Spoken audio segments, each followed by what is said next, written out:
Peace, greetings to you all.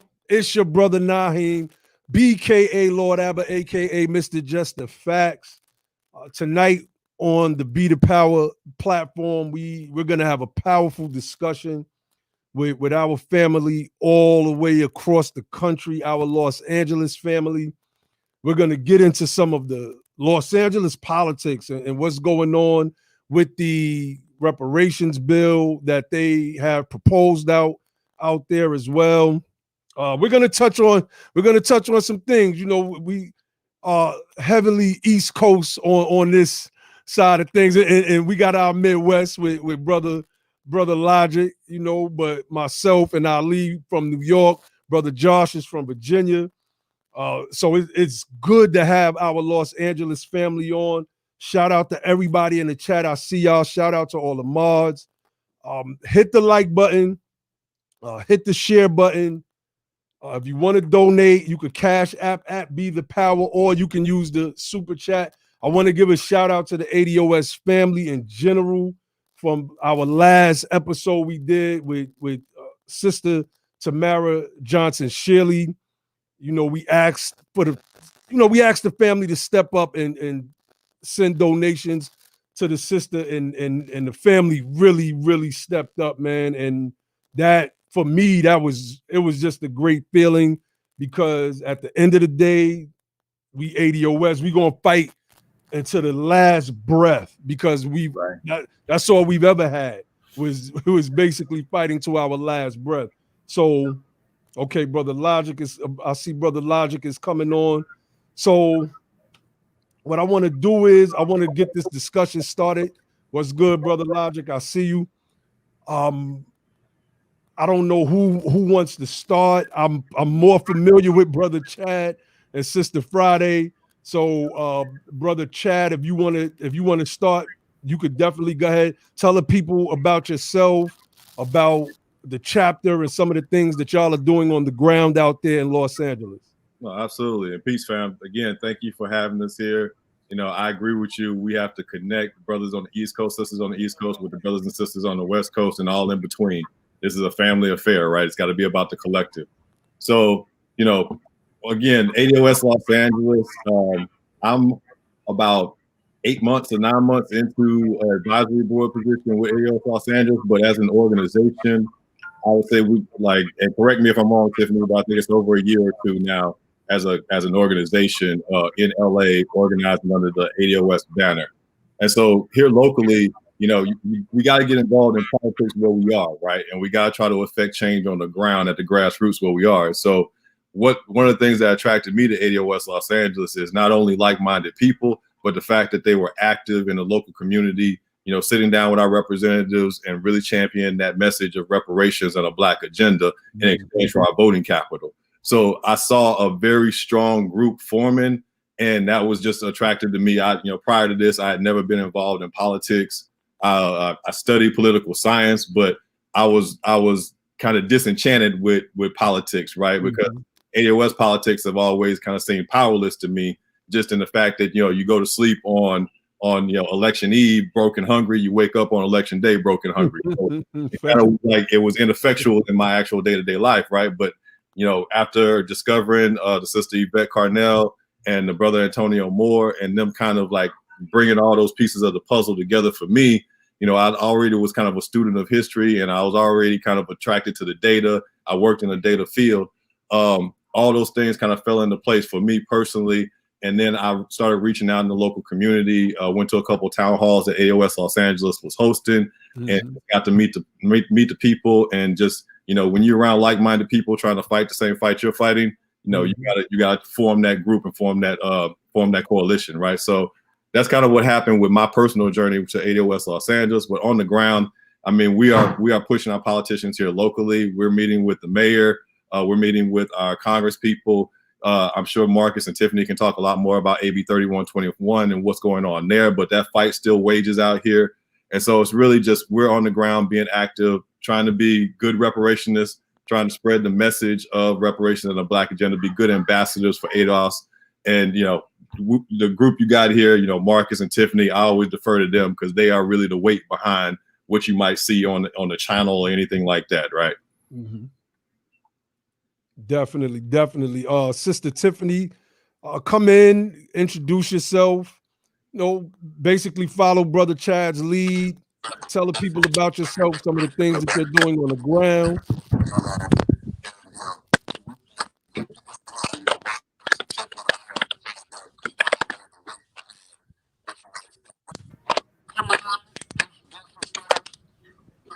Or you know what we could do? We could maybe jump to Marcus if Marcus is because her audio is not.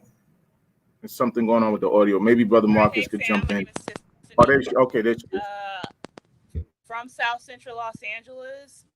Been here my whole life. Family's been in LA since I would say the 40s. So I have deep roots in the city. You guys hear me? Can you hear me now? Yes, we hear you now, sis. But the audio is kind of low. The audio is kind of low. Can you hear me? We can hear you, but it's just a little. It's the audio is low. I'm having.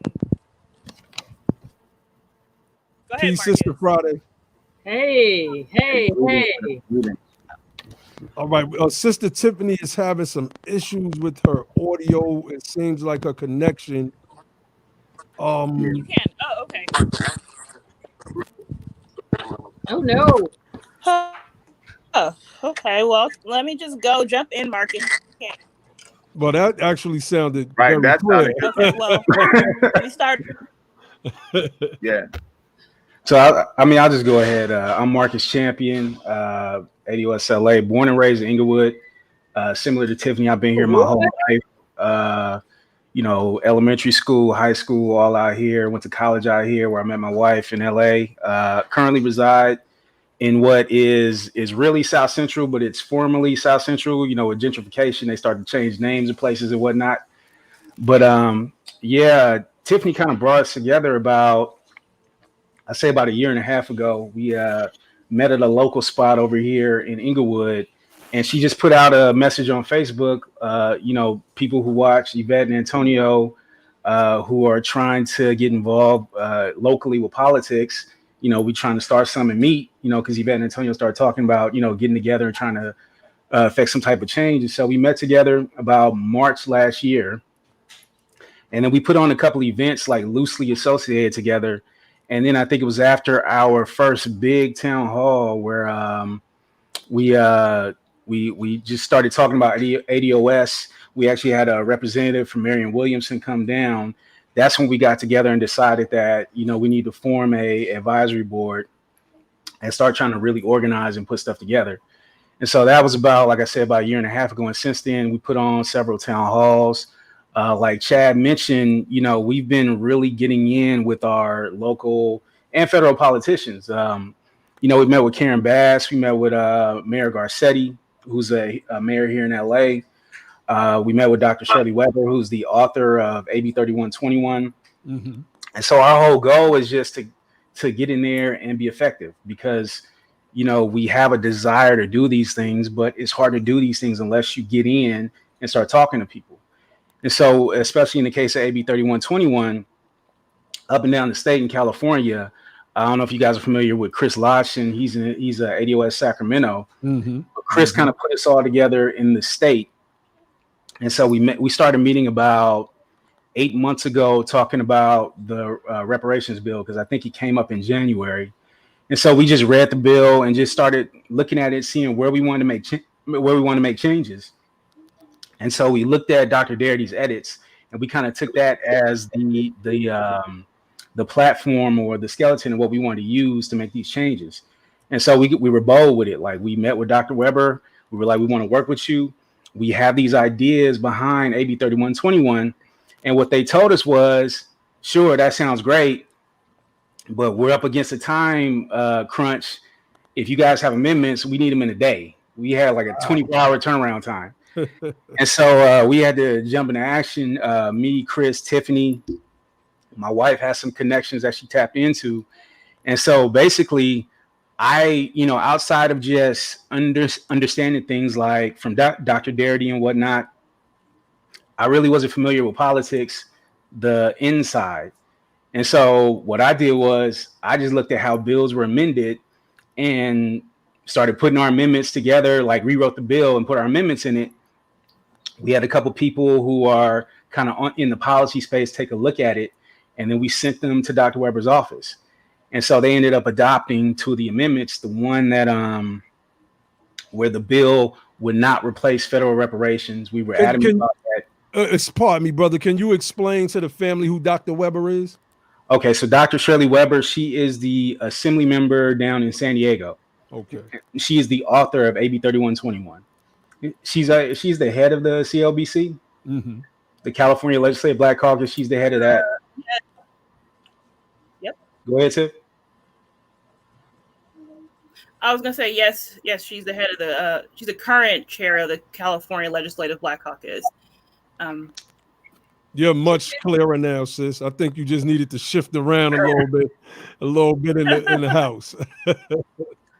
Yeah, so we got that to them in 24 hours, and we were adamant about this not replacing federal reparations.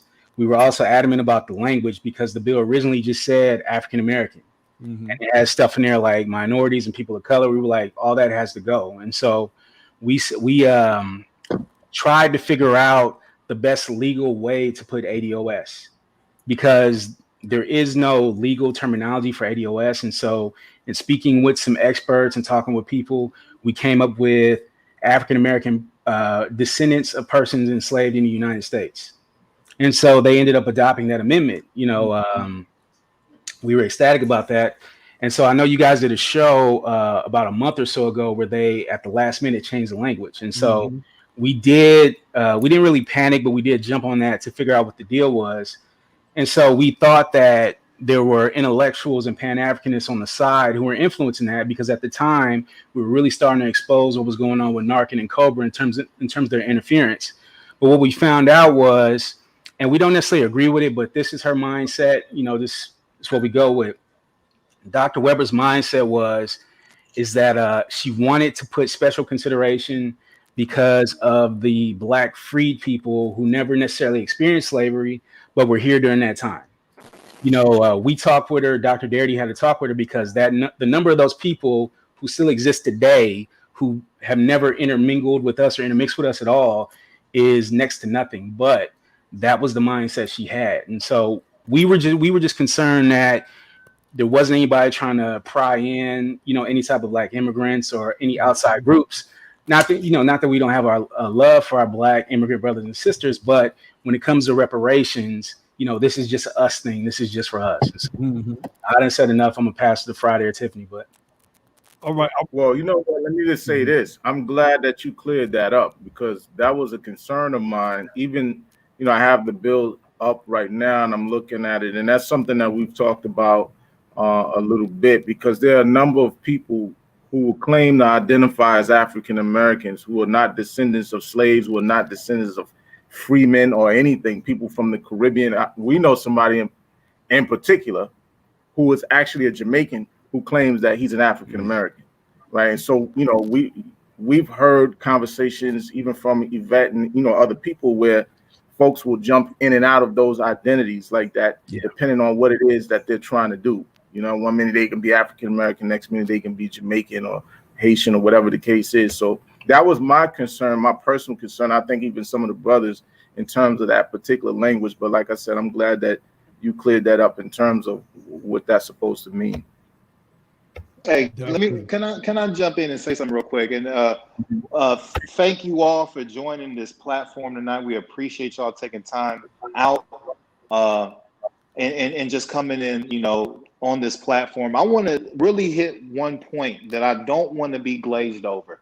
The brother Chad said something important, and so did the brother Marcus. They both said coming into this thing that they didn't really have a political background. But look at what all they were able to do.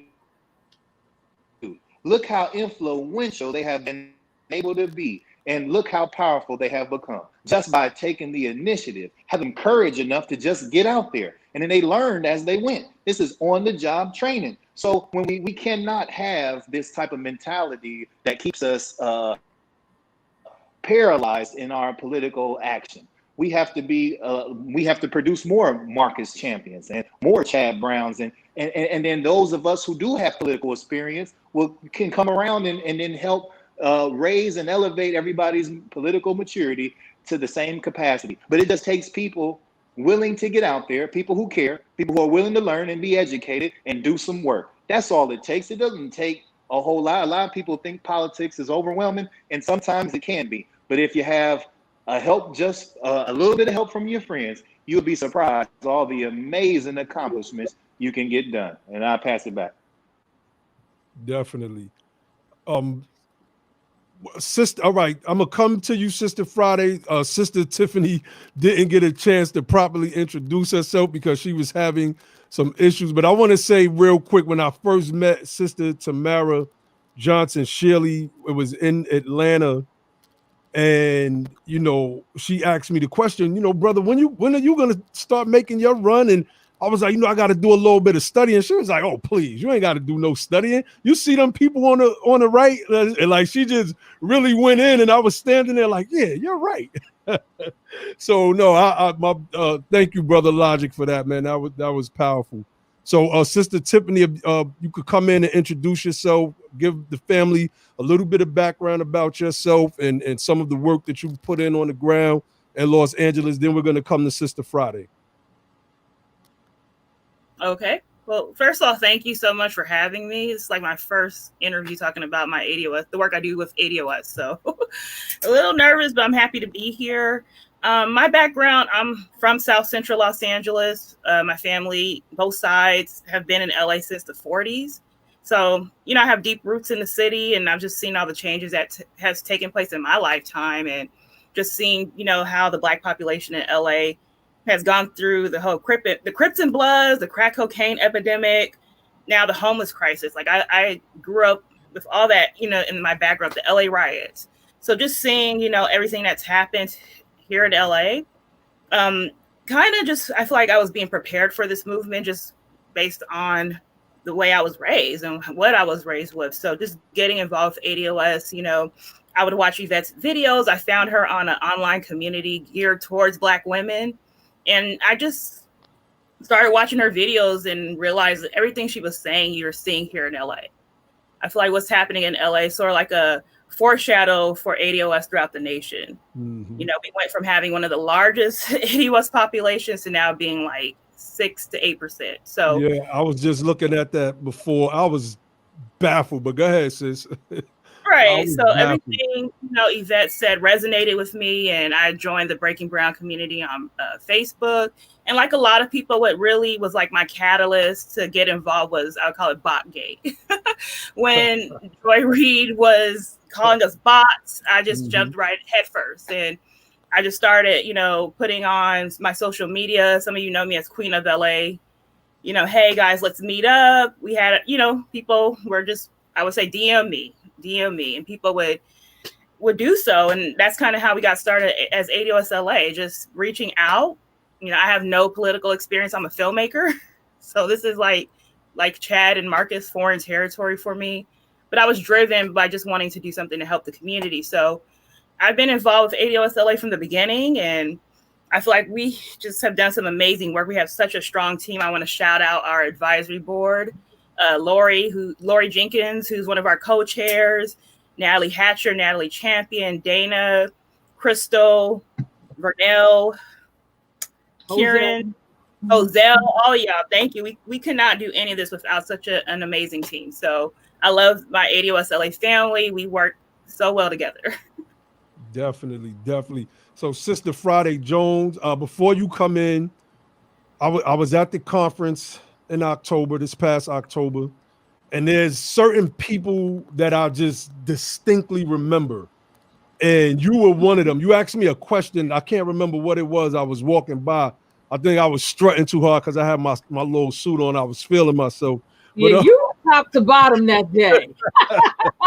So, I remember, and it's crazy because I remember you and Sister Tamara Shelly Johnson, like in the crowd, like I met a lot of people that I actually remember, but y'all two are two people in Kremlin, because she and I were talking. She was asking me about the Moors after it was over. We was in the lounge, and she was like, "No, everything, basically everything she learned about the Moors was wrong." So I was sitting there schooling her on some things. So she was asking me a bunch of questions. So really, y'all three are like three of the people that I just distinctly remember from the conference. So I'm glad to have you on, sister. Introduce yourself to the family. You know, tell them about yourself. Give them a little bit about your background and what you're doing out there in them LA streets. First of all, peace to the God. I'm a girl from Brooklyn, so I know what that means to say that out loud. That's what's up. Yeah. So, I mean, I'm Friday Jones. I'm originally from Brooklyn, New York. I've been living in LA, I think, since '97. My children's father and his family, you know, they're from here. They're those Louisiana, Texas people that came over to California. I'm a total transplant. I just was like, I'm tired of the snow, and I left home. I mean, it wasn't really, it wasn't really complicated. And you know, you guys know I'm a Howard Bison. I talk about Howard because Yvette, I, and Kamala Harris are all sort of within the same decade, passing through the same hallways. I think that's just interesting in terms of ideology and where you see people. And I don't have a background in politics either, truth be told. I just started out locally, not necessarily with ADOS space. It was kind of like, us Black people here in LA are not doing well. And so I was like, where's the lowest entry point for me to understand government? And the lowest entry point here in the city of Los Angeles is through the neighborhood council system. So I started going to neighborhood council meetings. Let me find out what's going on in the neighborhood. And from there, a woman came one day, and older lady, she was asking for people to volunteer to be a budget advocate for the city of Los Angeles because she was stepping down. I'm like, that sounds like it's about money. I deal in money. I have an accounting degree and background. Let me go see what this is like. But literally, it was a 2-week window. And you had to apply. You had to go to this budget day. You had to be, quote unquote, elected on the same day. And just like that, all of a sudden, I became responsible in a way. And so I'm going to these budget advocate meetings. And lo and behold, the representation from South Los Angeles, and we know South Central stands out when you hear about Inglewood, we hear about Watts, like you hear South LA. And so I was like, well, where the South? Whoop-de whoop. Where are my people at? Whoop-de like whoop. a couple of us like holding it down. And I was like, okay, this explains something. But I also understand money. So I'm able to pay attention at a different kind of level. And so when I started bringing back these budgetary things happening, you know, to my little neighborhood council, they were like, oh, we like you. We ain't never had nobody do reports, giving us information, telling us what we need to be speaking up about. All of that is part of the process. And so I did that for about a year. And then through Google's algorithm, I stumbled onto Yvette Carnell.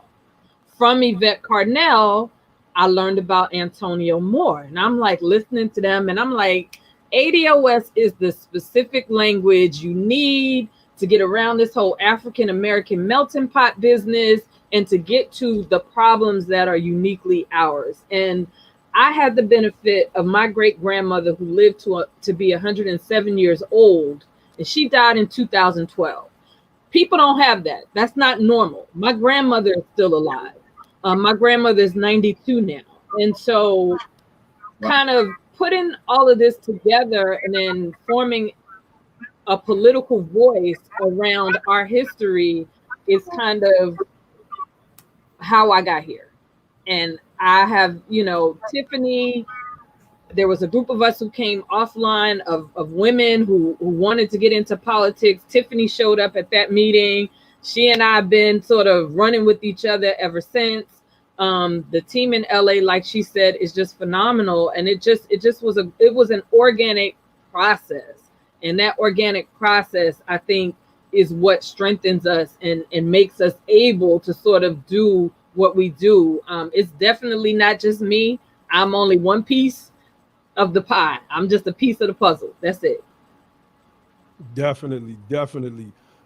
Man, you know, that just reminded me the first time I ever seen an Yvette Carnell video was maybe a year before I got into the, you know, just the whole discussion. And somebody had posted something that she was interviewing a brother, and it was about a book. I can't remember offhand, but I just thought about that.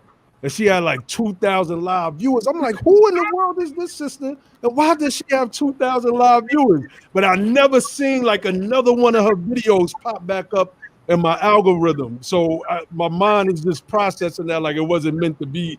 It was meant for me to see things when I was supposed to see them. So definitely. Brother Ali, if you had any questions you wanted to add, Brother Josh, or y'all just want to let the family just go in. Let them talk. I want them to just go in, but I want to say, don't play. I got some things to. Huh? You ready? Hey, that's what it's about. It is, but look, this is the thing. Like people, and this is the misconception, and this is the frustrating part of sort of dealing with people who are like, oh, I know a little bit about ADOS. You have no idea the level of commitment it takes to be a reparationist in 2020. It is a lifestyle. Oh, talk to him now. Talk to him. 40, now you spitting. 60-hour-a-week like commitment, and for every little bit of advance and headway we make, there is another struggle on the horizon, and we don't see it until it's in plain view. And you know, in California, we have Proposition 16, which was AB 5, I think it was. Hey, Crystal Gordon, we love you back, girl. But AB 5 is now Proposition 16, and we can vote on it like it's before the voters. And one of the places that it really matters, where we are going back and forth with like our Chinese immigrant family, you know, is in this space of education and excellence and this and that.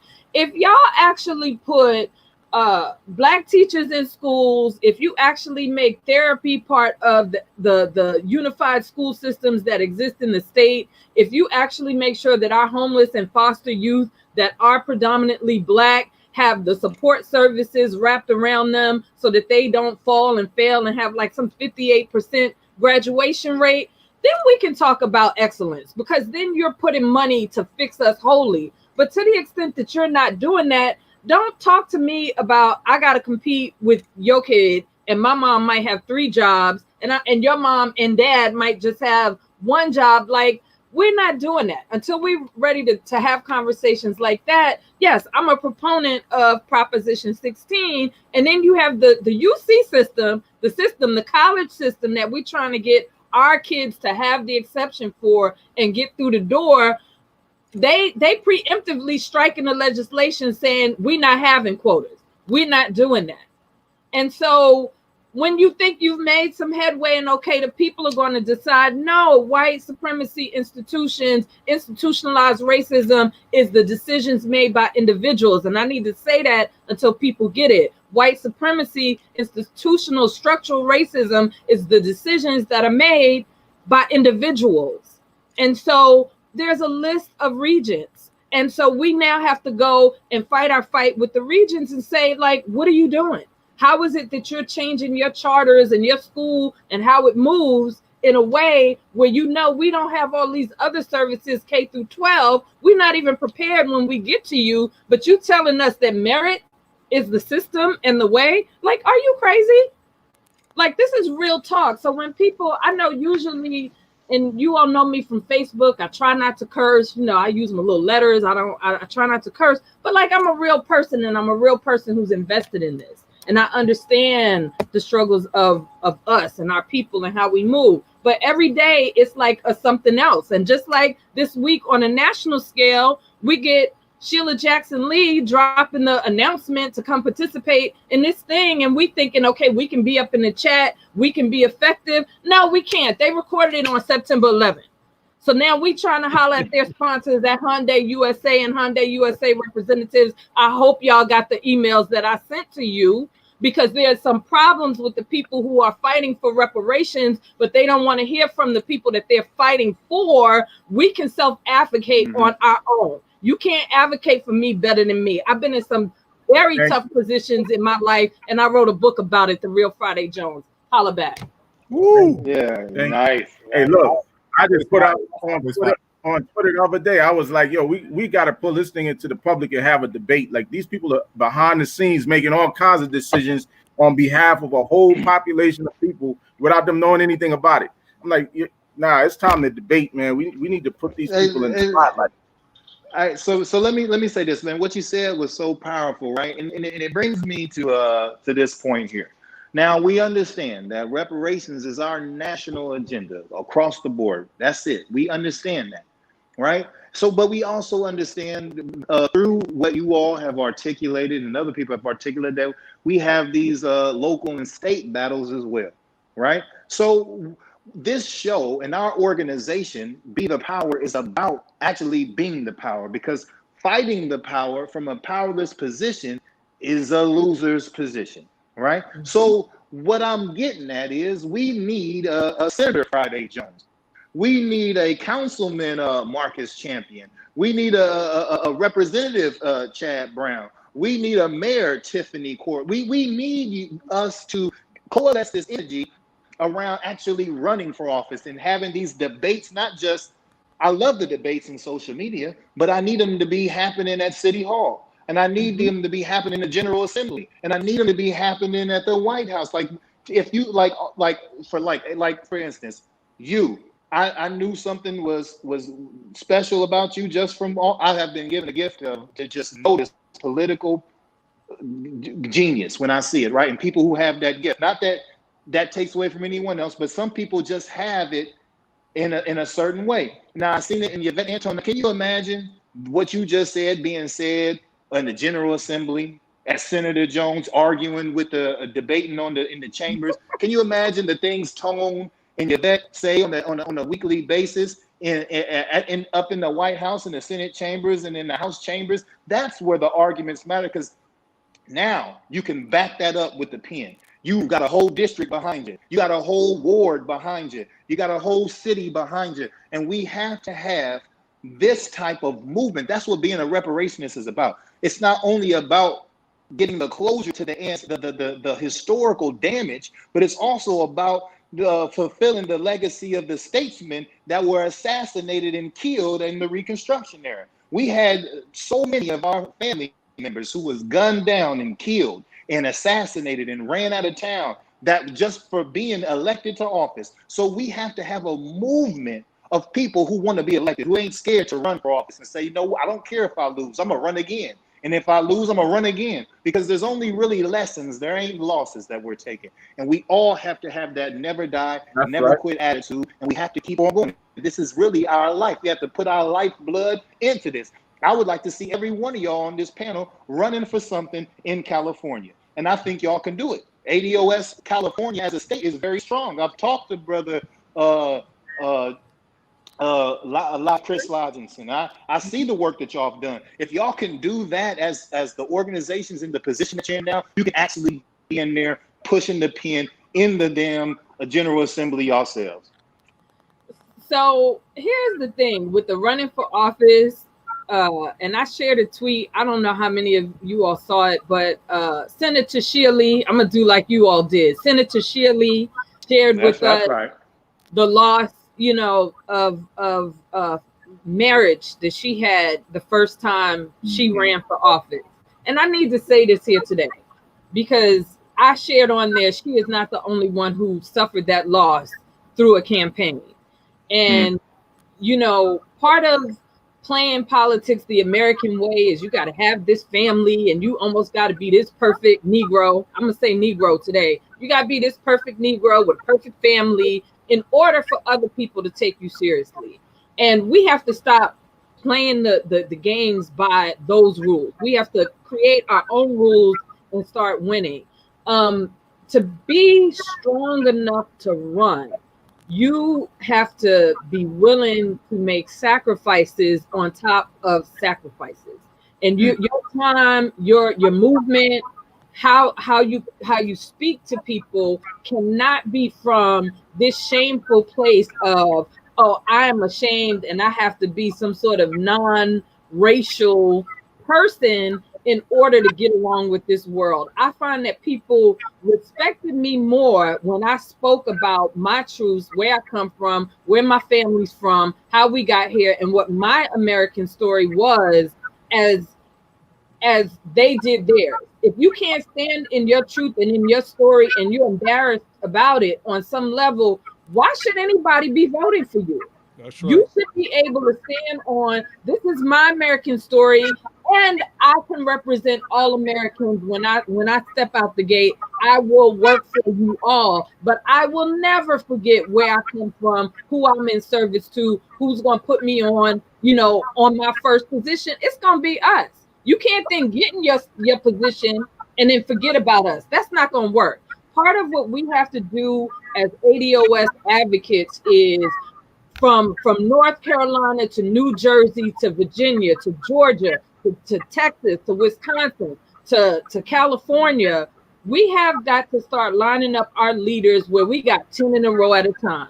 So that when white folks decide that they tired of us, just like they tired of our music, they get tired and they on to the next new thing and the next new rapper. When they get tired of us, it's 9 people standing behind us. If we're not building our leadership up like that, we are not going to win the long game. This is a long game. And there are so many different rooms to be in. And I say, whether you're Democrat or Republican, if you ADOS, you better get your meal tickets lined up and get in that room and get at the table, because they eating us right now. We are on the table. We not at the table. We on it. They serving us up. That's right. Brother Chad, Brother Chad. Ooh, man. Sister Friday on fire right now. Y'all invited me in. Straight fire. Don't let Chad play quiet though. Chad Chad got that fire too. Yeah. We be checking y'all out. Chad got that fire. Yeah. So one of the things that if y'all could speak to, right? I just want to. Did somebody say something? I want to pull up something real quick. I want to, we like, one of the things about ADOS is the numbers, right? And I want to pull this up real quick. I want to show the people this, because I think that understanding our plight is, especially in Los Angeles. When I tell y'all, I was blown away. I was like, no, this can't be right. So I want y'all to pay attention to this. It says 53% Latino. This is the prison population, by the way, y'all. This is the prison population in Los Angeles County jail system by the numbers, excuse me. It says 53% Latino, 29% Black, 15% white. So at first, when you look at that, it's like, okay, well, finally we're not overrepresented in the prison population. But then you have to read. So I read, of course, and it says the racial demographic for Los Angeles County's jail population in 2019 was 53% Hispanic, 29% African American, and 15% white. African Americans made up an overly disproportionate share of the jail population as compared to their overall proportion of the overall county population, about 8%. To be clear, this disproportionate representation is not unique to Los Angeles County and is seen in jail populations across the nation, hence our ADOS story. So while it looks like, because it says 53% Latino, that it's more of them in there than it is us, in all actuality, when we are going per capita, we disproportionately outnumber everybody else in regards to our population size. Now, I want to bring up something else real quick, and I want Brother Chad and then Sister Tiffany to come in and speak about this, because this is crazy when we're going in proportion to the population of Los Angeles. So let's scroll down here. Population by race and income. This is the demographics of Los Angeles County, right? So Hispanic or Latino of any race, 4,644,000 people, 47.5% of the population. So the total population is 10 million, over 10 million, 10.1 million. Black or African American, only 844,000 of us at 8.6%. So you had a people that we've been here since the beginning of the country. How is it that we don't even crack 1 million people in Los Angeles County, in Los Angeles? And yet, when it comes to crime and prison rates, we are disproportionately represented. And I would love for y'all to speak to that, y'all's plight in that area, and what seems to be an uphill battle for our people because of representation. 8.6% in Los Angeles County is low. It is. And like I said earlier, we had one of the largest Black populations in the nation, I would say, probably from the World War II era up into maybe like the early 90s. So when I was growing up, so many Black people were just leaving LA. And we also, keep in mind, we also have a pretty large Black immigrant population. We have a lot of Black folk from Belize, Honduras, Nigeria. So that number doesn't, we don't know what percentage of those people are ADOS versus Black immigrant. But I'm pretty sure that if the homeless population, the prison population are mostly us.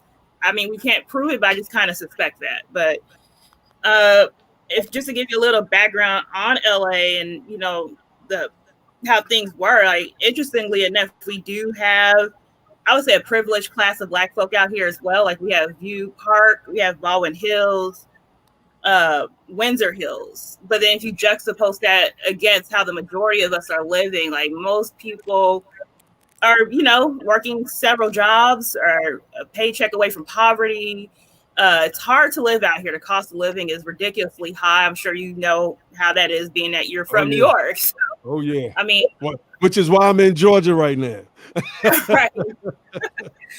So, I mean, you just think about how, just the cost of rent it's no wonder we have such a huge problem of homelessness. But, as always, we're hit the hardest. And that's one of the things we are working on with ADOS LA is advocating for the homeless and just talking about, population. We're asking the city to start distinguishing between various Black groups so we can get better data on how much our population is being affected by these things. So that's something I hope to see soon. So we have the Color of Wealth Los Angeles.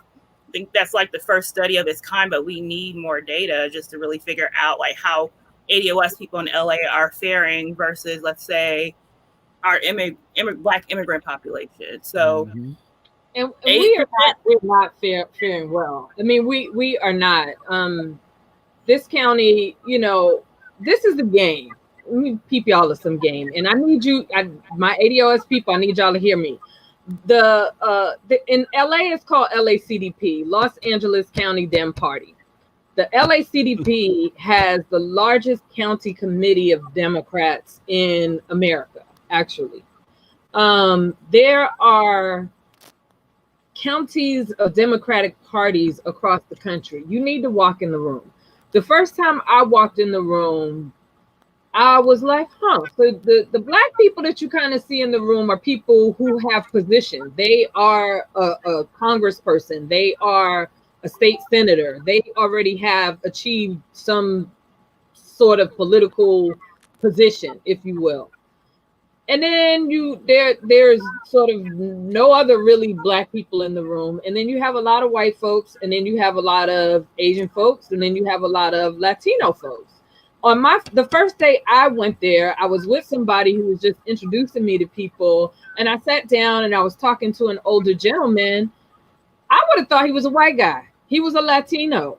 He had been part of this county committee for 20 years. I'm just hearing about it. I had never heard about it before. And so when you look at, okay, things happen in California and then it spreads across the country.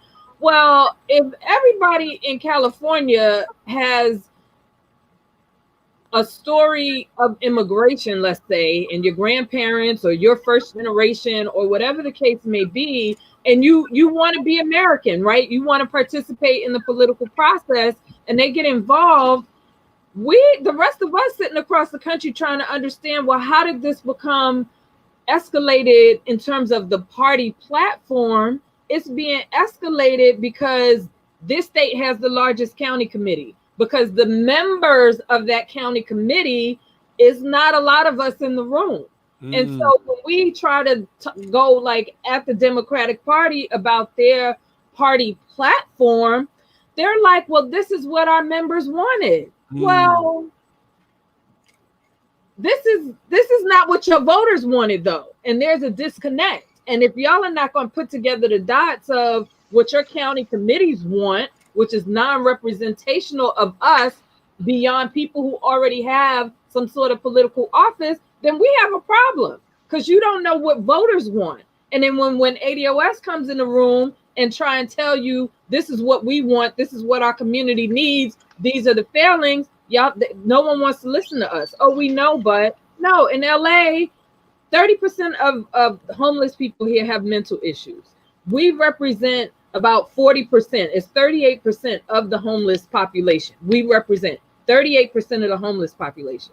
Thanks to COVID, we are dying at a rate higher than that from being homeless and having COVID. So do you need to say genocide if technically no one's really responsible for all the homeless Black people dying? But then when you look across the country, we represent 40 to 50% of America's homeless. We're not going to use the genocide word. That's not strategic. There's no intervention that's meaningful. Now we got some pandemic and folks are just dying, and it's just unfortunate is the word we use. We're not using the word genocide. I don't know how we're not. When you look at, and I got to shout out Dr. Melina Abdullah. She runs Black Lives Matter Los Angeles. Very different from the BLM sort of national programming, but her whole challenge to the city of Los Angeles, which did result in $150 million overnight sort of being used for what we would consider mental health, family services, as opposed to police services, particularly in domestic violence sort of situations. She's been very adamant and vocal in terms of what policing has looked like. We have a DA here, District Attorney Lacey. I forget what her first name is, but she's a district attorney, Jackie Lacey. Jackie Lacey has never prosecuted a police officer.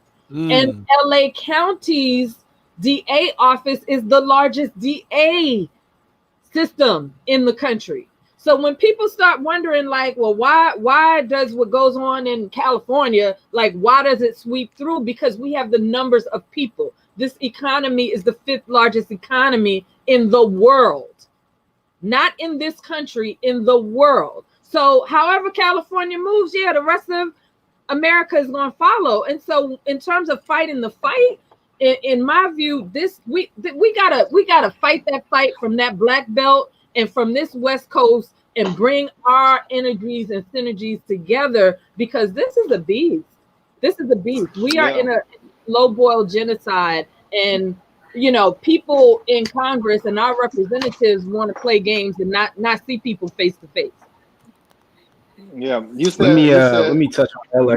Well, but one second, because let me just jump in 1 second before you come on, brother, if you don't mind, because I just wanted to hit a couple of things that you said before we go into the next thing, because a lot of y'all are saying a lot of powerful things, and I don't want nothing to be missed, right? So a lot of things in particular about the homeless situation out there, what you're saying is it's very important. I want people to take that away. Brother Ted Hayes, I don't know if y'all work with him out there, but Brother Ted Hayes has been one of the most powerful advocates for the homelessness situation, not only in California, but all across America. And one of our I like to call them our sister organization, the 13%, they interviewed him, and it was very powerful. And so I know what he does out there, and it's a lot of work, and I know that situation is very dire out there. And it's very serious. And then genocide is the correct word, because there actually is someone responsible. Because in an economy like California's, and in a government like the United States of America that has the monetary and fiscal ability to wipe that situation out, it's being allowed to exist because of the people that occupy that number. So that the numerical majority is us. So they don't care, and all they're saying is that they don't care about us, and they don't address that situation. The government is supposed to provide the general welfare and the common good, right, of the majority. Now, it doesn't say that you had to have a certain amount of money before the government starts to take care of you, or you had to look sometimes. It's for all people, right? It's a government for us, by us. So the government is not living by the principles. So the government is to blame for allowing that situation to take place, because they have not done all that they can do to address that situation and correct that situation. Another huge point that you made was about the county. What did you call them? The county committee. DAs? The county The committee. county committee. Yes, and we did a program not too long ago where I spoke to the importance of what we call precinct committeemen where I'm from, and they're called county committeemen in a lot of other places that don't have precincts. But that's the grassroots political position of the parties. That's where the platforms, you were absolutely correct. That's where the platform of the party is decided at that level. So these are low salient positions, and people don't really know about it, and they don't know to run for them, and they don't know to run against these people, but they make up what the party moves for and moves against. And we have to target those positions if we want to get something out of these parties. And those positions are the positions that some of them may be harder than others, but those are positions that you can get into politics right now in a lot of places. A lot of those positions are vacant, and you can be appointed today to those positions. And the parties don't like having vacant seats. So if you introduce yourself and say, and have a little tactfulness in you, and say, I have identified that there's some vacancies and I would like to help the party out. That's a way you could slip in and start to use your influence in that capacity. And understand that I think a lot of us have just looked at the big name positions, and we don't really know enough about that position. But even the president, even I use Obama, he maintained his position as a precinct committeeman the whole time he was the president, because that's how powerful it is. That's where a party platform is decided. That's where the primary candidates get decided. Who's going to be? That's where all of the stuff happens. And that's why most of us don't know about it. They want to keep that quiet and keep that hush position so people don't know how powerful it is. That's the position we need to be going after. Those are the positions that are most probable to come out in our favor if we run for those, especially a powerful group like the ADOS organizations in California. That's all I had to say. I didn't mean to interrupt you, Brother Marcus. Go ahead. No, you're good. You're good. I was just going to touch on real quick because we were talking about kind of what happened in LA, the population size, less than 1 million. I was born in 82. And so, like I said, I was born and raised in Inglewood. And back then, Inglewood, Compton, Watts, Carson, I forget other cities, but you had several cities that were like all black. And so it's like now these days, probably Inglewood is the last one that's still very slightly majority black. Neither is Compton, Watts, Carson. None of those cities are majority black anymore. And so it was kind of like the perfect storm. Like here in LA, and it goes on for us across the nation, but here in LA, we have this constant storm going on of different factors happening to us. Like with my parents' generation, we know about the boomers. Like my dad worked for the county, my mom worked for the city. My dad worked for the county until he died. My mom just retired from the city of LA 2 years ago. She worked there for like 30 plus years. And then my sister's generation, who are Generation X, they out of high school, they got in and got jobs with LA Times. They had long careers with LA Times. Me, I'm the cliche of the first one to graduate from college. But when I graduated, I struggled to find a job. And I had to end up getting in sales because I couldn't find anything. And so you had that on the professional level. We talk about we know what goes on in terms of being prey and targeted by police and over policed here. Like if I go outside right now, I'll probably see a police car driving down my street. because that's just how it is. But then another thing that we don't talk about when it comes to LA is the racial violence. Like, we know about the South, we know what goes on in terms of the KKK and racism and violence, stuff like that. We don't really talk about the racial violence that goes on here. I know recently we've started to hear about things because you have places like Lancaster, Palmdale, where young black men are getting lynched. And then you see the KKK popping up in these places where it didn't happen before. But Friday touched on Hispanics and Latinos. There's a lot of racial violence that comes from Latinos here in LA too. And that's what caused a lot of people to migrate out of the city.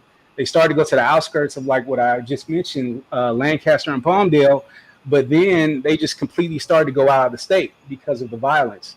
I remember when I was getting ready to graduate from college, I'd be out with my friends on like New Year's and whatnot. My mom worked for LAPD, and so she would get tactical alerts every year. She would tell me, stay inside on New Year's because Mexican gangs have quotas on young black men. She would tell me that every year. My wife was from Compton, and so when me and my wife were dating, she would tell me, and she would scare the hell out of me, talking about, when you come pick me up, going down Rosecrans, which is like one of the main streets in Compton, if you had a light and some flatheads pull up next to you, flatheads are what they used to call Mexican gang members, don't look at them because they'll kill you. We had instances of Mexican gang members firebombing people's homes, targeting women and children. So there's a lot of racial violence that isn't talked about, and that kind of perfect storm has really led to the population numbers there are today. Like, I go to my mom's building now. My mom still lives in Inglewood, the place that we moved to in 1990, where I grew up.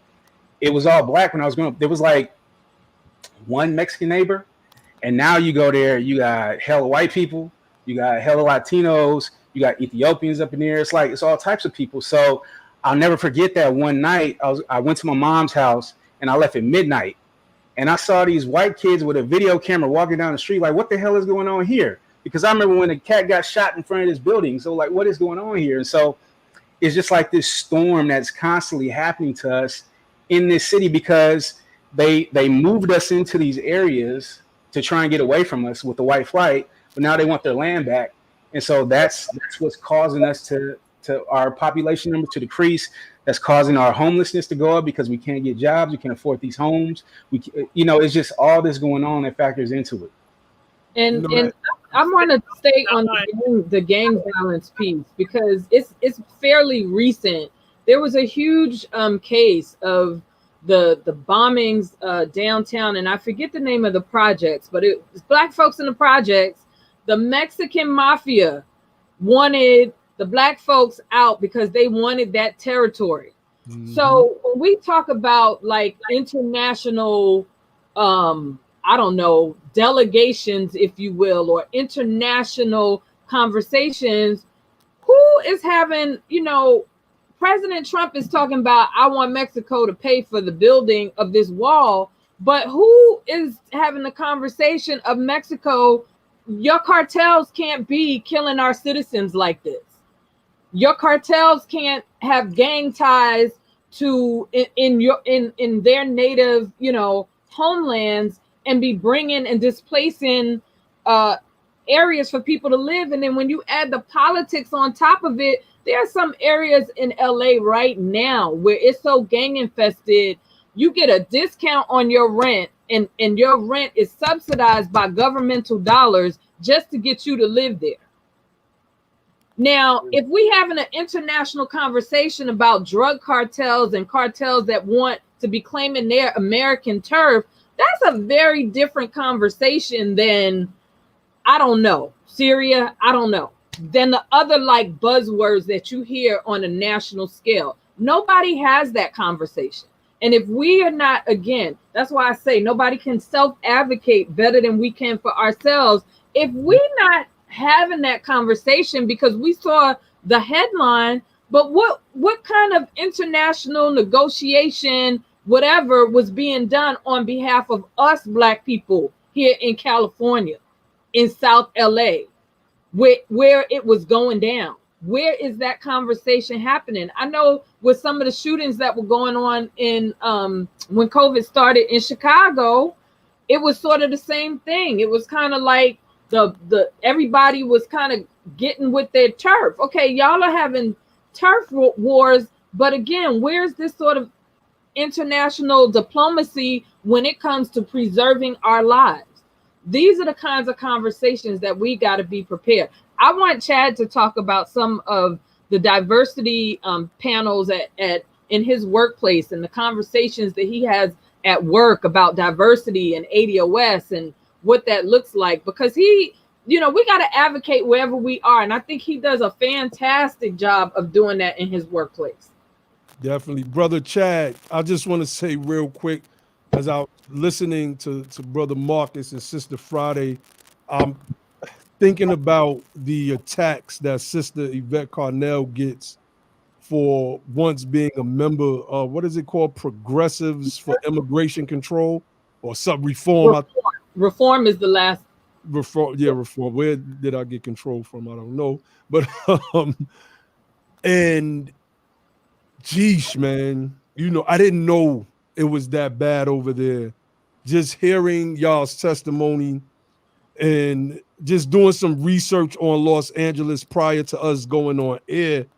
I mean, I was sitting here kind of confused. I was like, glad it's a full panel tonight. I don't even know how to attack that from a level of we're 8% of the population in California. This means, I hear about the gang wars between our people and the Latino gangs over there, but that's not a gang war.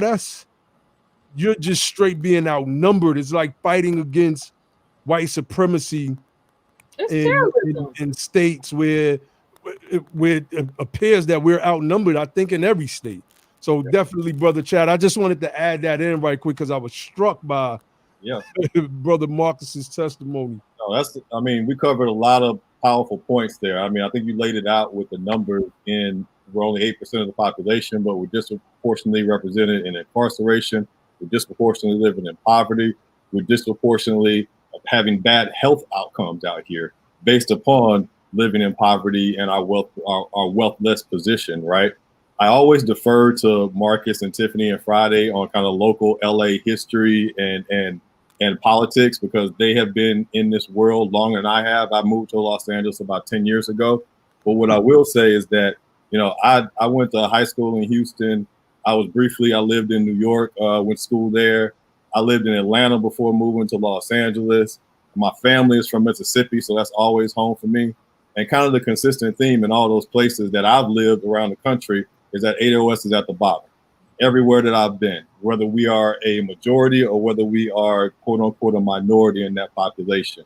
And that comes from targeted institutional white supremacy just across the board. And so what I've observed in the last, decade or so being out here in Los Angeles is that we are being targeted out here for running us out of this state and making it from a cost perspective because they know we have no wealth. So from a cost perspective, you can't afford to be out here. We're going to over police your neighborhoods and criminalize poverty. We know that's going to disproportionately affect you. And then we're going to allow other groups to come in and terrorize you, right? Doing the work of the KKK that, like Friday said, throughout the Black Belt. And so I think there's a very specific agenda that's being applied or perpetrated on ADOS out here in California, unlike anything that I've ever seen, in that our neighborhoods are being gentrified. Like there are articles out there about how, I want to say, Tiffany, correct me if I'm wrong, but I think it was Santa Barbara or one of the cities or beach city was majority. Manhattan Beach. Thank you, Tiffany. Manhattan Beach was majority Black at one point, but through white terrorism, and obviously we had to flee in certain instances just to survive, to protect our lives, right? Those places have been taken away from us. So this is all part of the history that gets swept under the rug, that gets covered up, and how we have been dispossessed at the will of white greed and white accumulation. So we have to understand that it's not just California, it's not just New York, it's not just Chicago, it's all across this nation wherever you have ADOS population. And it's not based upon us being Black, it's based upon us descending out of chattel slavery and not having any rights that a white man is bound to respect still. So, when I hear the conversations, I say, we got to do what we need to do out here in Los Angeles. And Brother Logic made a great point. We have to get involved at that grassroots level. There's low-hanging fruit in our Democratic national, parties and the local groups that influence policy at the national level. There's low-hanging fruit there. We need to be engaged in those as part of, Project Takeover or whatever you want to call it. We need to be engaged politically at that level and applying pressure on the policy makers and the people that are influencing policy locally at their own level, right, in your own community. Once you get aware, and here's the thing that ADOS really taught me, is that once you get aware and you get knowledgeable and you make it into that room or you make it on that email chain or onto that phone call, you likely know more than the person you're talking to. You are more educated and more politically astute than whoever you got on that phone when it comes to ADOS issues, given the education that we've been receiving on a weekly basis from Yvette Carnell and Antonio Moore. You know more than they do. And so when you walk in that room and you come from a standpoint of I'm educating you, I'm giving you the data, I'm giving you the numbers, and I'm bringing you what the solution needs to be. Here's how I need you to move. You will see that they change their stance and how they deal with you. This isn't somebody I can just push out into the hallway. This isn't somebody that I can pass off to a staffer. This is somebody that I actually have to take seriously, because the other thing that we make clear here with ADOS is we show up with contingents when we're meeting people, right? We show up with 4 or 5 people and let you know, no, this isn't just 1 or 2 people. This is a group of people representing a much larger group on the local, California and Los Angeles, Southern California level, but then on a national level as well. So you're going to have to hear from us wherever you are in your spaces. We're going to be talking and beating that drum beat of reparations and a Black agenda. And that's just going to be something that our politicians, even the ones that we curate ourselves and bring up, they're going to have to be acutely aware of and be able to answer to our community. And so I think that is kind of a consistent theme that I've seen. So can I say, I think LA is just like ripe for the ADOS movement to just explode. All the forces that Yvette and Tone talk about play out here. Like someone said something about the decadent veil. Well, we have Hollywood, we have the Lakers, then there's also, the head of the Congressional Black Caucus is here. One of the founders of the Congressional Black Caucus came from LA. So I don't have to convince a lot of Black folk or ADOS people in LA, it's not, we do also have, I would say, a large Pan-African community out here. One of the fathers of Pan-Africanism is here in LA. But even still, I found that when I talk to ADOS people in LA, they're very receptive to our message. They're ready for this because they've lived through it. They see the homelessness. They've seen, like you said, the decadent veil. They see it all. So I feel like we are, positioning ourselves, I feel like, for this movement to really just expand in this area and grow. I'm really excited. I feel like we've gotten great reception just from my short time doing this.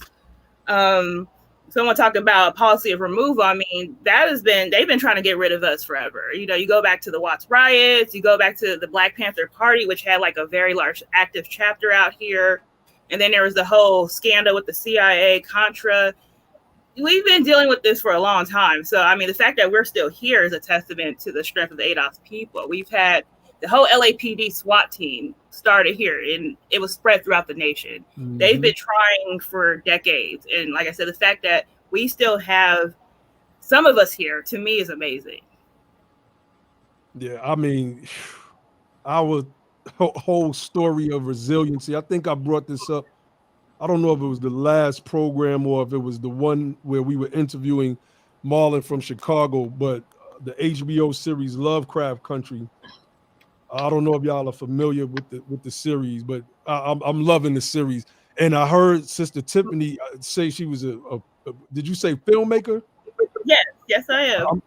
I'm writing a very, if I do say so myself, good series right now. Right. We might need to link up, sis. I'm putting this thing together. It's coming along nice. Okay. But I'm looking forward to hearing more about it. We're gonna build. So something real quick. I just want to finish my point and I'll let you come in, brother. So he said it was Tick's father, played by what's his name? Michael K. Williams. Michael K. Williams. He said, like, we can't tell these people that. You want us to tell Black folk that these white folks got magic on their side too?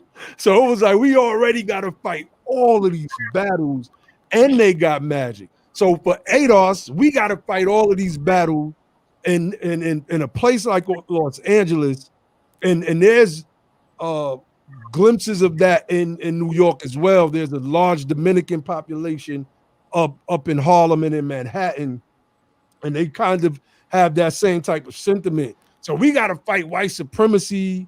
We got to fight just people coming in and taking jobs that were supposed to go to us, plugging into programs that were set aside for us. And we got to fight gangs that's just fresh off of a boat. I mean, or their parents just came fresh off of a boat. Excuse my analogy, but that's crazy, man. Go ahead, brother Chad. No, I mean, you're straight on point there, brother. One of the things I wanted to say, you being a script writer and Tiffany being a filmmaker, one of the things we talk about as ADOS LA is making sure that we're projecting images and cultivating images that show us truly in our own light, that show us in our positive light. That's something that we've been tossing around as the idea of sort of an incubator. So a place where we can have filmmakers who aren't getting their stories told, get them, some public exposure, get them out there, because those are the stories that need to be told. Because at the end of the day, reparations, as we fight this fight, we have to teach people how to perceive us. Because one of the things that upsets me is that if you look at all of the core opposition to reparations, it always tracks back to some deficiency that they see within us. Mm-hmm. So we have to start telling them we're not deficient. Like you said, we're proud because we still here, right? We came out of that crucible of slavery. We're still here. That's something to be proud of. Now here's how you view us, and stop letting white media propagate these images of us as lesser than, as animalistic, as carnal, as all these things that we know aren't true of our community. As we're running out on our families, right? All those things that we know aren't true about our community, we have to be the ones to correct those. So I just wanted to put that in there because I think that's a great point. And connecting with filmmakers, script writers, people engaged in media, I think that's a crucial part of this. And what you brothers are doing here is a crucial part of it. Honors. Can I say something about Lovecraft? Because I watched that show and I have such appreciation because I think you're challenging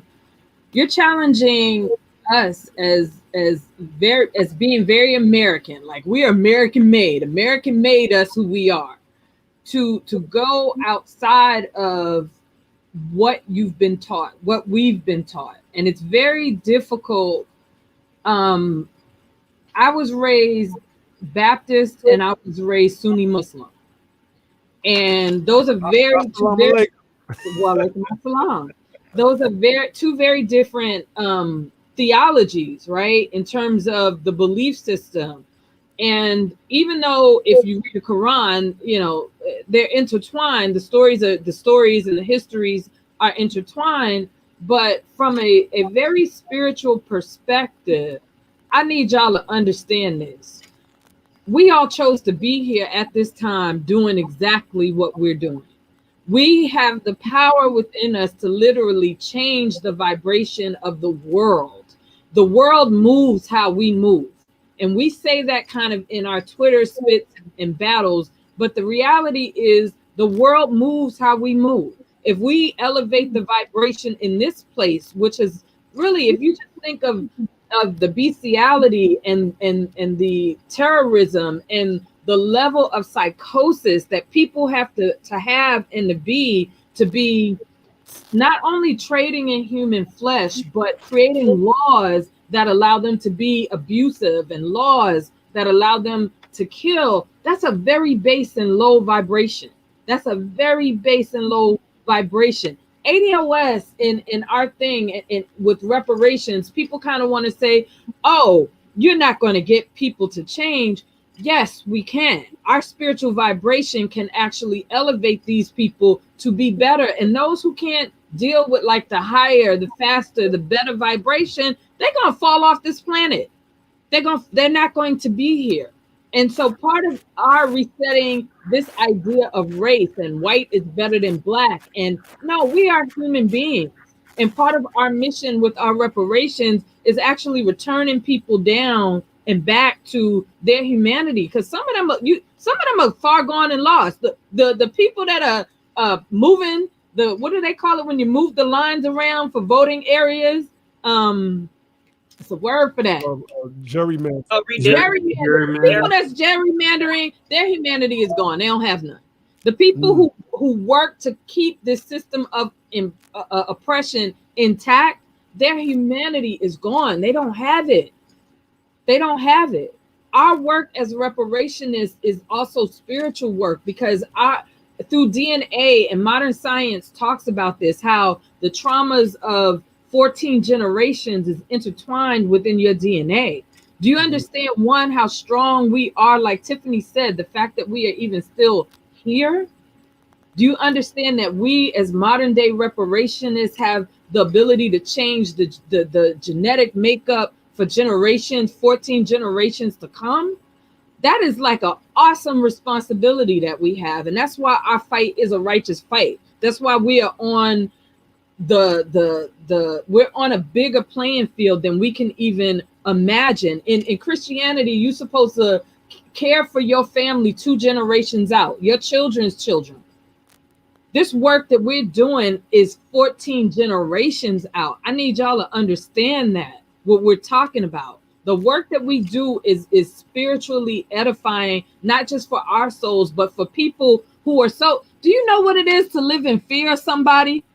These people live in fear of us. They so terrorized of us. Do you understand what it does to the body, the level of stress that it does to the body? Those people need to be set free, because they've been running from themselves for so long. They don't know what humanity is on a level.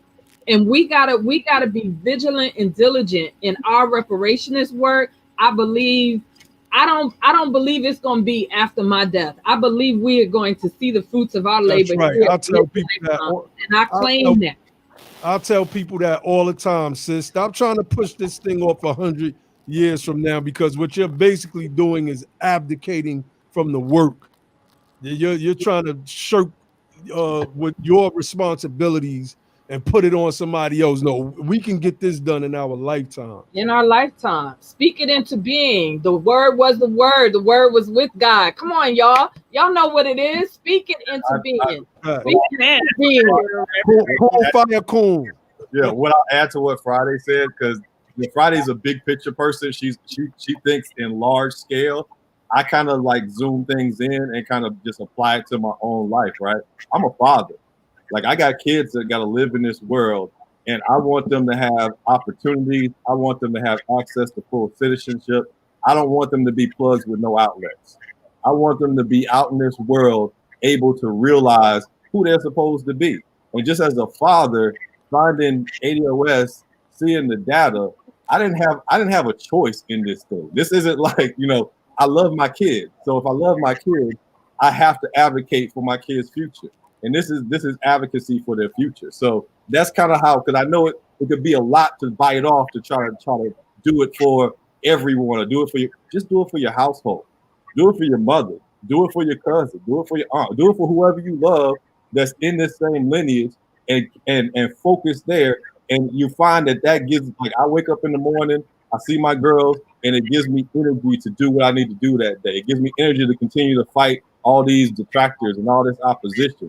It's the fuel to my fire. So I just wanted to say that, and then I'll let anyone else chime in. I was going to say, we're talking about spirituality. I mean, that's what drives me is my faith as a Christian. I mean, that's the only, I walk by faith and not by sight. Like, when people tell me, oh, you can't do this, that's like a challenge for me. I love to prove people wrong. So like everyone else said, I believe it's in our lifetime as well. And, that's one of the reasons why I worked with other chapter members across the nation to help plan a pastor's town hall. Like, we wanted to get the church involved. Like, the history of the church with the civil rights movement, with abolition. Like, I really want to see them get involved with this reparations site. I mean, we have Dr. Cosby, who is just like the spiritual leader of our movement. But I'm excited about seeing the church get involved. I'm excited just about seeing all of various factions of the ADOS society come together. That's one of the things I really love about this movement, that it brings. So, you see how diverse we are as ADOS people. Like, me being a Christian, I've seen people from the Nation of Islam. I've seen atheists. I've seen LGBTQ. I mean, it's just amazing how this movement's like bringing us together when I haven't really seen anything like that in my lifetime. Now, no movement in my lifetime has brought the diversity of our people together. Oh yeah, I mean, and we largely Muslims on this show, right? But we come out of the Moorish school of thought, so I think that diversity is definitely, coming together. We have some what would you call ancestor workers or worshipers on our platform as well. So, definitely. Brother Marcus, did you have anything to add, Brother Josh? If you had any questions afterwards or anything you wanted to share? I mean, just to basically what everybody said, it is what it is, similar to Chad.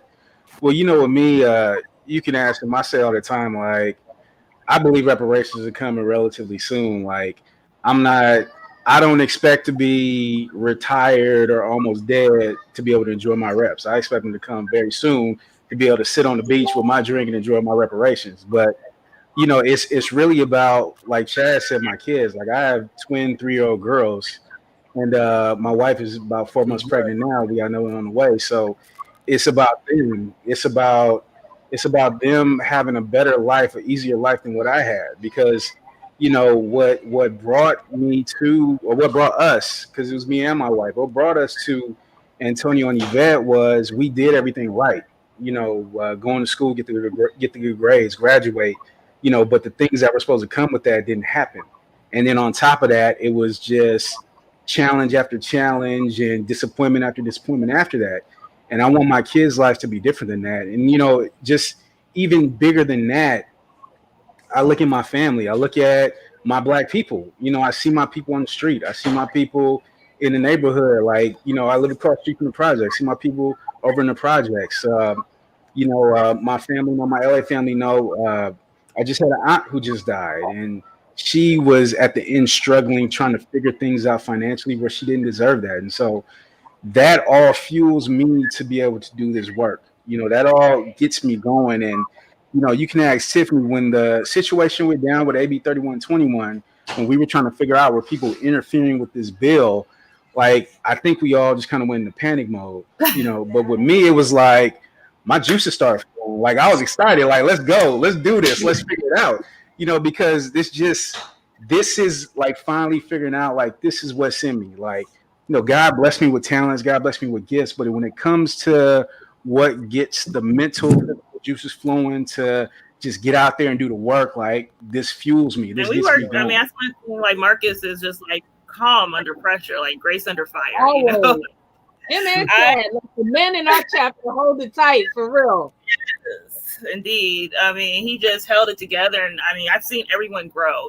Since we've only been together for like a year, but I've just seen growth in everyone who I've worked with, and not just our advisory board, but also the people who come to our ADOS LA meetings. Like, people have just been stepping up and stretching themselves and doing things they've never done before. It's like we're on, like Yvette said, a hero's journey.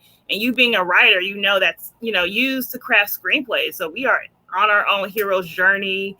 I mean, it's amazing. Like, I never thought in my life I would be doing something like this. But, like I like to say, I didn't choose the ADOS movement. The ADOS movement chose me.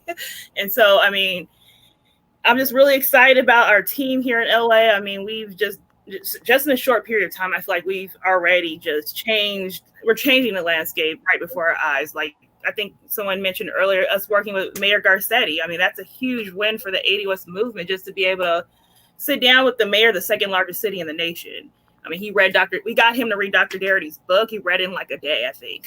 And, we met with some very influential people just to be able to talk to them about ADOS. And I feel like here in California as a whole, we've just done an amazing job of just pushing this movement forward to the point where, like Marcus said, we can get in the room now. People respect us, like working with these establishments like UCLA, who you're taught to see as being, super fancy. You're taught to look up to them, but they respect us and look to us. I mean, I feel like I'm educating so many people on reparations, people who I've been intimidated by, or institutions I've been intimidated by. So, I mean, this is just amazing experience for all of us. And I just am looking forward to see like how far we can go with this. And just to add real quick to Tiffany's point about the respect we've garnered, when it comes to AB 3121, I talked about the amendments that we helped get in the bill. Dr. Webber put those amendments in. She was working with the UCLA Bunch Center. Like, they helped craft the bill with her. These are intellectuals, PhDs, people that helped her put this together. She took our amendments and put them in the bill and didn't consult with them and had them mad because it's like, how you let these lowly Negroes like get in here and influence policy? But it's like, because we're about our business out here. Like, we're on a righteous mission, number one. This is something that's been owed to us for 400 years, but we about our business out here. And so you can't help but listen to what we bring into the table because it's facts, it's logic, no pun intended, it's logic. So it's like, you can't help but listen to what we have to say and go in the direction we're trying to go, because how can you deny it? Yeah, I think that happens. Oh, go ahead. One thing that I see that happens with policy when people are crafting it is people are not used to legislating like justice. They're used to legislating carve-outs and some kind of giveaways and goodies for everybody. And what ADOS is centered around is justice. So it doesn't take rocket science to figure out what needs to be in the bill. We know what needs to be in the bill because it's a lived experience. And we don't need legislate. I won't discount somebody who has experience writing bills or experience doing legislation or experience in law. But we got an experience as a lived experience that all of us on this panel are probably in our 30s or above. I know some of y'all are kind of young, I know, but 30s or above, right? So we got 30 years of lived experience as an ADOS person. We've seen generations. We look at our grandparents and great grandparents, and we've seen the accrued disadvantage. We've seen and we've felt and experienced the pain. So it doesn't take a whole lot of, jumping through hoops and trying to figure out and do some kind of crafty way of making this policy. No, put the justice in the bill. And we know what the justice is because we've been living injustice. One thing about AB 3121, I just want to mention that what we found out about that bill is that some people in Dr. Webber's office have been watching Tone Talks, and the reason why they wrote that bill was in part, what is because of the ADOS movement. So once again, that's just another testimony just to how important this movement is, that this bill that's on the governor's desk right now, we're waiting for him to sign it, will probably, I think, be the first reparations legislation ever passed by any sort of legislative bodies. We've gotten it through the California State Assembly and the Senate, and I don't think that's ever happened before. So once again, it just shows just the power of the ADOS movement, that people are watching Tone and decided to write this bill, just, being inspired by his work. So I hope, AB 3121 could transform HR 40. I hope it could be an example for other bills across the nation. So I like what you said, how people aren't used to legislating justice, but as you can see, this movement has inspired a legislator to do just that. So that's incredible. And I want to share a personal story if I can. Please. And I want to be a little bit of like inspiration, because this in a way is kind of thankless work. We have formed our own community, so like we can amongst ourselves, reinforce each other. But I have, since COVID, my family has been doing family meetings once a month because we've lost a couple of people. And so we set this intention to sort of commune with each other on a monthly basis. And my same great grandmother who lived to be 107, there was a lot of sort of not talking. She's from that generation of us, and we know who those family members are, those Black folks in our family who they don't talk about the past, or just leave it in the past. I found out that my great-grandmother's great-grandmother did not speak English on one of our calls. That's not something that my great-grandmother ever told any of us. That's not something she said. I mean, her mother died young. She did die young because the white doctors wouldn't come help her after delivering one of her kids. She had some open wound that didn't heal properly. Her mother died young, but my great-grandmother knew who her great grandmother was, and she didn't talk about her, and I'm guessing because she didn't speak English, and so that sort of slave experience was very close. And again, we have to be part of the healing of the trauma and hearing our stories and knowing our history and saying it's okay. When I found that out, the first thing I did was I prayed for my great grandmother, and I prayed for her because that was something on a level she was ashamed of. My great grandmother was a very outgoing woman. She walked every day. She lived on her own until she was 102. She was a strong woman.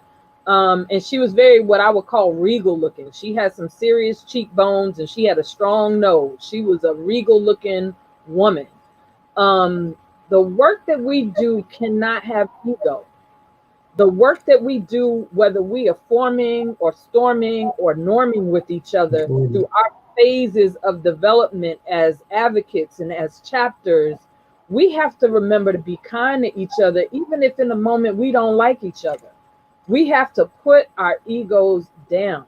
The work that we are doing commands your humanity. And I keep getting back to that word. It commands the highest level of yourself. And do not get me wrong, the same Mother, Father, God that created, peaceful waters also created hurricanes and storms. And so we have to understand where we are at any moment in time. But this work requires our unconditional commitment to the outcome.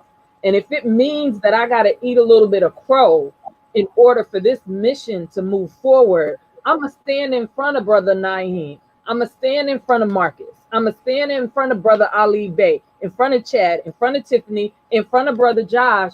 And I'm going to go like, all right, well, I'm going to concede to whatever it is that you want. I'm going to concede. Why? Because if conceding means that this disagreement that we're having is now done and we can move on and we both get to continue doing this work, then I'm willing to eat that sandwich. I might not like you after, I might not, but I'm going to humble myself in this moment in order for the end mission and the end game to always be priority number one. A lot of people ain't like Michael Jordan on his team, but he got him 6 championships. So I love that, sis. And that's what it's going to take for us as reparationists to see this thing through. Understanding, we was talking about this earlier, and I said nobody wins when the family feuds. So, of course, there's going to be some disagreements and things that may come up, but a lot of things are a few phone calls or a conference away. And at the end of the day, reason and the facts are going to always win out, always. So definitely. Anybody else wanted to add anything? Family, real quick, make sure if you hadn't already, hit the like button. If you like the support, you could use the super chat, or you could donate to Cash App at Be the Power. That's the Cash App handle. For those of you who are just coming in, I see some people who are regular watchers of the BTP channel. Shout out to y'all. We're having a powerful discussion with our Los Angeles family. If y'all can tell the people where they can find y'all at. I watch y'all YouTube channel. Y'all kind of come on early in the day for me, so I gotta catch it on the replays. And so, and I don't know why YouTube's notification. We have an exciting show coming up. I'm sorry, we have an exciting show coming up this Sunday. So yeah, no, talk about it. Yeah, I'm gonna look at. Oh, okay. Politics in Black. I mean, you're looking at a huge chunk of the team. We also have Lori, who's one of our co-chairs, who's on the production team, as well as Dana. And it's a labor of love, and it was just an opportunity for us to just help get the word out about ADOS, and to just, someone talked about having our own media. So we wanted to discuss politics, art, culture, entertainment from an ADOS perspective, and I feel like it's gotten off to a good start. We've had some amazing topics, some amazing guests.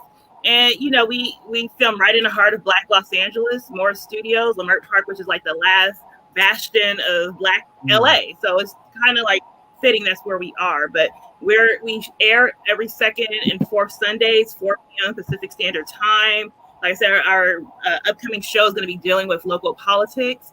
And also, we also will be talking to some of our ADOS candidates. So check us out. Check our social media, ADOS LA on Twitter. We're on Facebook, Instagram. When you go to our website, adosla.org, you can sign up and be on our mailing list to keep up of what's happening with ADOS LA. And Politics and Black, I'll let Friday and Chad go in. They're our hosts. They probably want to share some things with you. I'm like, you the producer, you covered it.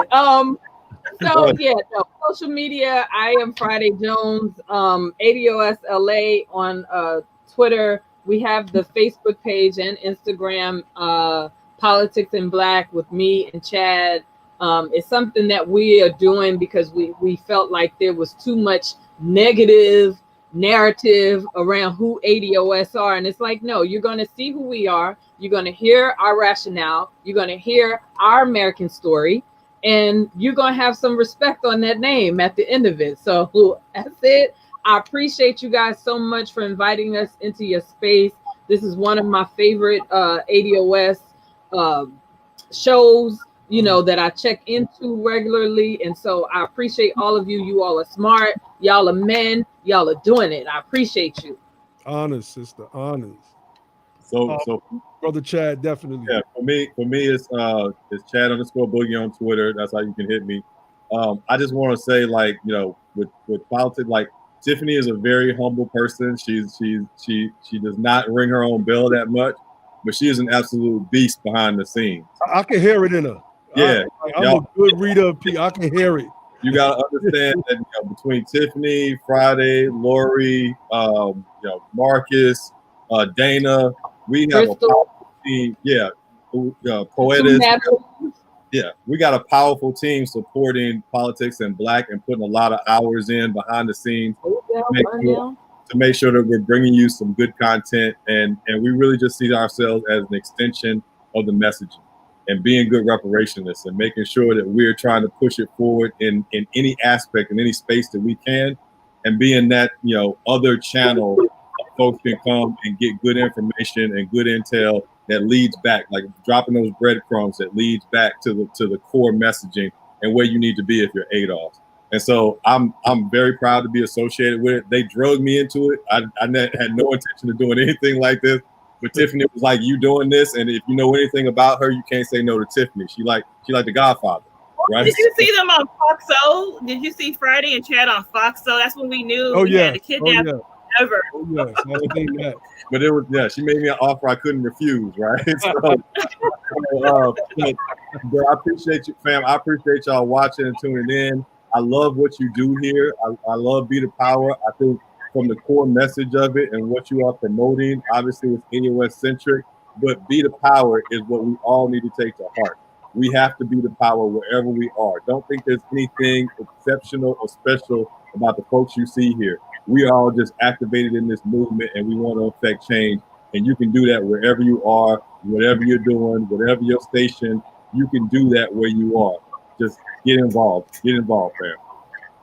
Can I say one more thing? Mark your calendars. Saturday, October 18th at 2 p.m., we're having a general meeting. That's Saturday, October 18th, 2 p.m. Pacific Standard Time.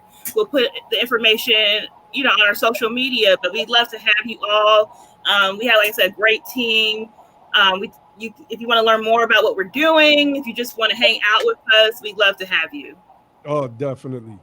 Text me the link and let me know. I'll be there. Absolutely. Brother Marcus. My social media, Twitter is @BrokerChampion. Instagram, because I'm also a photographer. I handle all of our photography for ADOS LA. So any of the photos you see, I probably took those of us. It's @championship.photography on Instagram. And in terms of the show, like our show, your show, Yvette, Tone, just any ADOS related media is just, this helps get the message out there. Like, if my wife, my wife is in there on the call, but you can ask her, like, you should listen to my mom now. My mom's gonna be 70 next year, and she out here educating the church mothers about reparations and ADOS and the Black agenda. So, you know, it's like all this media is necessary because everybody brings a piece to the puzzle that puts it all together to just get that message out there. So just want to thank you guys for having us on and just, you know, keep doing what y'all doing my social media, I'm sorry, my Twitter is Queen of LA 2. Look me up, Queen of LA 2. I just put that up on the screen. Everybody's Twitter handles. Make sure y'all follow our Los Angeles family. As you can see, they are bright, sharp, witty, and they are putting in that work out there. And I love it. This was another powerful, powerful discussion. I just love these discussions, man. You know, hearing the rest of the family get into their ADOS stories, right? Because no matter where you are, all of the stories are the same. Every last one of our stories are the same. Go ahead, Brother Josh. I just wanted to say a funny story. Not the last time I was in LA, which was a couple of years ago, but this was a few years back, further than that. I was so surprised that I didn't see that a whole lot of police where you know, the whole time in the city, I think I had seen like one police car. And I couldn't figure it out. And then I said, oh, I get it now. And you know what was happening when I was in LA? They was looking for that one brother who ran down all the police officers. And you couldn't find no police nowhere. I was man, that ain't bad. No. Yeah, the police was looking for that dude, man. But you know, I appreciate y'all doing it, yeah. Chris Dorner, yeah. Mm-hmm. Yeah, Chris Dorner, yeah. So I know Chappelle had his thing. He was talking about that, but I appreciate y'all coming on the platform, man. You know, it's interesting because when I talk to different ADOS people from around the country, and you know, they may be in an area where their population percentages is far lower than, you know, white people or whatever even other groups, like it may be lower than Hispanics or Asians or Native Americans or whatever the case may be. But you know, in LA, what, y'all 8%? And y'all able to get things accomplished. Y'all able to make moves and able to be in power. And it just goes to show you, like, you just gotta fight. Because not like, I don't think it's any other group out there who, once you really hear the ADOS message and internalize it, it will resonate with you. I don't think it's any other group that wants justice, who has a more deeper rooted, you know, inclination to fight and wants it more than we want, who will be more emotionally moved to take action, to be the power than us. So I just feel like, you know, people just need to get this information. You need to absorb it. You need to understand it. Stop fighting it and stop trying to fight the power and just use this to become the power. And what y'all doing is a testament to that, you know, because people, you know, it's people in other states where you may have 20, 30, 40% Black folks, or cities that may be that way or more. Yep. And they're not making the moves that, you know, a city like ADOS LA is making. So, man, big kudos and shout out to y'all. And you know, I understand too that this thing is just in the beginning. You know, we're working against a lot of forces that's trying to stomp, you know, this movement out and stomp what we're fighting for out. But a lot of them don't, like I said, y'all don't want to stomp it out as bad as we want to get this thing done. Mm-hmm. Like, just like Joy Reid calling people bots. You don't understand. You didn't activate some people now. So what was the song on that Lovecraft Country? Satan, what was it? We're going to burn your kingdom down. That's right. That's what we're doing. Right. Hey, man, I just want to say I appreciate y'all. Peace and love.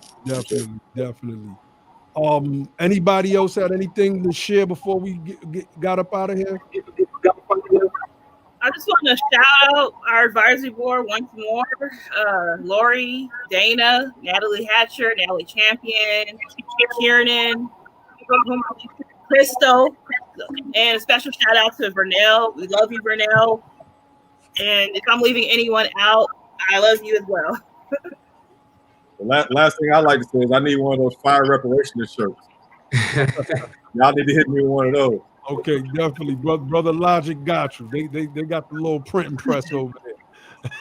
I just wanted to say real quick, related to what Josh was talking about. We need to understand that even though we're only a small percentage of the population, usually in a lot of places where we are around the country, except for the South, you still have the ability to affect change. Like one thing I saw, where I live at, my representative is Lucille Roybal-Allard. This is the 40th congressional district in California, and in her last primary election, only 35,000 people voted. The Black population here in this district is about 35,000. We're only 5% of the population in the district. Compared to how many people voted, we can still shift elections where we're not supposed to. And so everybody just needs to understand that and figure out where your city district is, your state district, and just mobilize that. Because even though they try and move us out, we can still do what we need to do out here. Definitely. All right, so fam, I mean, I'm not going to keep y'all any longer. Like I said, we had another powerful discussion. These discussions be like, I don't know, they charge me, all of them. They really charge me up, and it makes me feel good. I was looking for this letter, and I forgot I had this constitutional law book. It's like what they study. I don't even remember how I got the joint. And the picture, my birth certificate and the picture of my great grandmother fell out of the book. And I hadn't seen that picture in so long. From a family reunion in 1987. And I was like, yeah, the spirit of our ADOS ancestors are working right now. And only thing we have to do is keep up our fight. And we're going to do that. Sister Tiffany, I'm going to get with you with my screen, and I'm going to give you a little breakdown behind it and see if we can get something going, because we need to represent our stories as well. So, we got to have y'all on Politics in Black one day. Oh, man, we would love to. It would be our honor. So I'm going to leave y'all with the BTP mantra, and that is, don't just fight the power, become the power, and then and only then will you have the power to make a change. And with that, I say peace. Peace, fam.